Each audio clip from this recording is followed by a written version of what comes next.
اعوذ باللہ من الشیطان الرجیم بسم اللہ الرحمن الرحیم۔ ناظرین و حاضرین، السلام علیکم ورحمۃ اللہ وبرکاتہ۔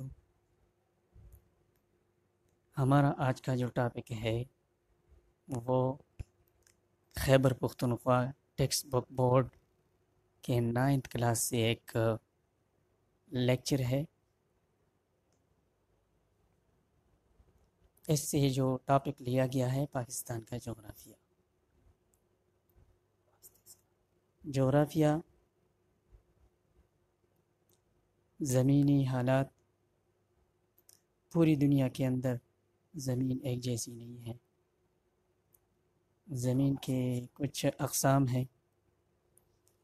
اس پوری زمین کو اپنی نوعیت کے لحاظ سے تقریباً 5 حصوں میں تقسیم کیا جاتا ہے۔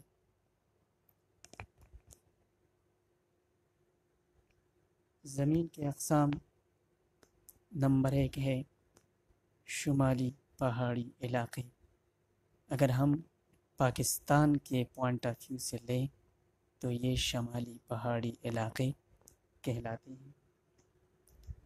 اگر دنیا کے لحاظ سے ہم پاکستان کے ہم زمین کے حصے بتاتے ہیں تو وہ پہاڑی علاقے ہیں، میدانی علاقے ہیں، ساحلی علاقے ہیں، ریگستانی علاقے ہیں اور سطوح مرتفع ہے۔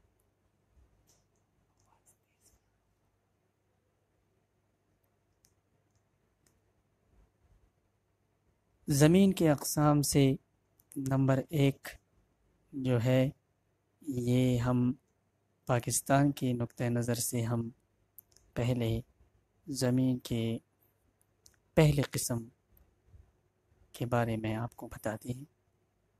شمالی پہاڑی علاقے پاکستان کے انتہائی شمال اور شمال مغرب میں پہاڑی سلسلے ہیں، اور خصوصاً شمال میں بلند بالا چوٹیاں ہیں۔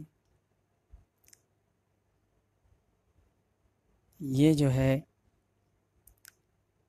دنیا کا ایک عظیم پہاڑی سلسلہ یہاں پر موجود ہے، جو بھارت سے شروع ہو کر پاکستان کے اندر داخل ہوتا ہے۔ ہم ان شمالی پہاڑی علاقوں کو 3 حصوں میں تقسیم کرتے ہیں۔ سب سے پہلے میں آپ کو بتاتا چلوں کہ جب بھی آپ نقشہ اپنے سامنے رکھیں تو آپ کا منہ جس سائڈ پہ بھی ہو، لیکن جب آپ نے سامنے نقشہ ہاتھوں میں پکڑا ہوا ہے اور اس کا رخ آپ کی آنکھوں کی طرف ہے، تو اس میں آپ اوپر والا حصہ شمال یعنی نارتھ جو ہے وہ تصور کریں گے کہ نقشے کا سب سے اوپر والا حصہ جو ہے وہ شمال ہے۔ اس کو انگریزی میں نارتھ کہتے ہیں اور اس کو ہم این سے سمبل دیتے ہیں۔ پھر انتہائی نقشے کا نیچے والا حصہ جو ہے وہ جنوب کہلاتا ہے، اور اس کو ساؤتھ کہتے ہیں، جبکہ اس کو ہم ایس کے سمبل سے ظاہر کرتے ہیں۔ پھر جو ہے رائٹ سائڈ یعنی دایاں طرف جو ہے نقشے میں یہ مشرق ہوگا، اور اس کو ہم ایسٹ کہتے ہیں، انگریزی میں ایسٹ کہا جاتا ہے، اور اس کو ہم ای سے ظاہر کرتے ہیں۔ جبکہ نقشے کا بایاں طرف جو ہے لیفٹ سائڈ، یہ مغرب ہے، اور اس کو ویسٹ کہتے ہیں انگریزی میں، اور اس کو ہم ڈبلیو سے ظاہر کرتے ہیں۔ تو اس حساب سے جو ہم نے آپ کو نقشے میں دکھا دیا ہے یہ پہاڑی سلسلہ ہے، مختلف پہاڑی سلسلے ہیں جو جنوب سے لے کر شمال کی طرف اوپر کو جاتے ہیں۔ یہ پہاڑی سلسلے ہم نے بین الاقوامی جو سیاسی نقشہ ہے، پولیٹیکل میپ ہے، اور اس میں پھر جو جغرافیکل میپ بنایا جاتا ہے، میپ کی بھی بہت اقسام ہے، اس پہ ایک علیحدہ لیکچر ہو سکتا ہے۔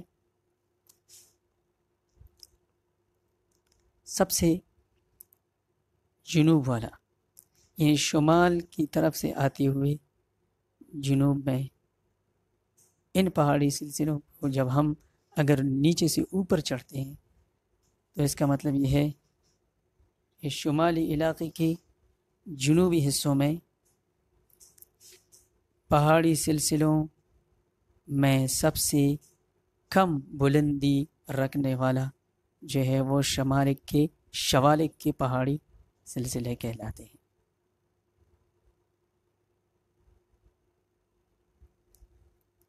شمالک کے ہم جب مزید شمال کی طرف جاتے ہیں تو وہاں پر اور پہاڑی سلسلے جن کو انگریزی میں رینجز کہتے ہیں، یہ رینجز یا یہ پہاڑی سلسلے پیر پنجال کہلاتے ہیں۔ اور پھر پیر پنجال سے اوپر ہم جب مزید شمال میں جاتے ہیں تو وہاں پر ہمالیہ کبیر ہے۔ یہ سٹیپ بائی سٹیپ جو آپ کو نظر آ رہے ہیں اس میں ہر شمال کی طرف یعنی پیچھے والا سلسلہ اپنے اگلے والے سلسلے سے بلندی میں زیادہ ہے۔ شمالک کی بلندی آپ دیکھیں یہ کم ہے، مزید ہم شمال میں جاتے ہیں تو اس سے ذرا بلند پہاڑی سلسلہ ہمیں نظر آتا ہے اور اس کو کہتے ہیں پیر پنجال پہاڑی سلسلہ یا پیر پنجال کا پہاڑی سلسلہ۔ پھر انتہائی مزید شمال میں ہم جاتے ہیں تو شمالک اور پیر پنجال سے بھی مزید بلندی پر واقع ہمالیہ کبیر ہے، ان کے پہاڑ بلند بالا ہیں۔ اور پھر انتہائی مزید شمال میں جب ہم جاتے ہیں تو وہاں پر کوہ قراقرم ہے، یعنی قراقرم رینجز یا قراقرم کے پہاڑی سلسلے واقع ہیں۔ اس حساب سے جب ہم جتنا ہم ایک سلسلے سے شمال کی طرف دوسرے سلسلے میں داخل ہوتے ہیں تو موسم کے لحاظ سے جگہ ٹھنڈی ہونے لگتی ہے، یعنی جتنا ہم شمال میں جائیں گے تو موسم ٹھنڈا ہوگا، جب ہم جنوب کی طرف آئیں گے تو اس حساب سے ٹیمپریچر جو ہے اس میں تھوڑا سا اضافہ ہوتا ہے۔ اس وجہ سے کتابوں کے اندر یہ بھی بتایا جاتا ہے کہ کوہ قراقرم جو ہے یہ انتہائی سرد علاقوں میں ہے، یہاں برف پوش پہاڑیاں ہیں اور سارا سال اس میں برف پڑی رہتی ہے، اور اس وجہ سے یہاں پر دنیا کی دوسری اور ایشیا کی پہلی جو ہے بلند ترین چوٹی ہے جس کو K2 یا قراقرم 2 کہتے ہیں، اور اس کا دوسرا نام جو ہے وہ گاڈون آسٹن ہے، اور اس کی بلندی بتائی جاتی ہے کہ یہ ماؤنٹ ایوریسٹ سے تھوڑا سا کم ہے، 8611 میٹر بلند ہے۔ تو یہ جو ہے پاکستان کے جغرافیے میں ہم عام طور پر جغرافیوں میں زمین کے جو قسمیں بتاتے ہیں اس میں 5 قسمیں ہیں، اور اس میں سب سے پہلے والا قسم ہم نے پاکستان کے پوائنٹ آف ویو سے یعنی پاکستان کے نقطہ نظر سے ہم نے پڑھا کہ یہاں پر کون کون سے پہاڑی سلسلے ہیں۔ شکریہ.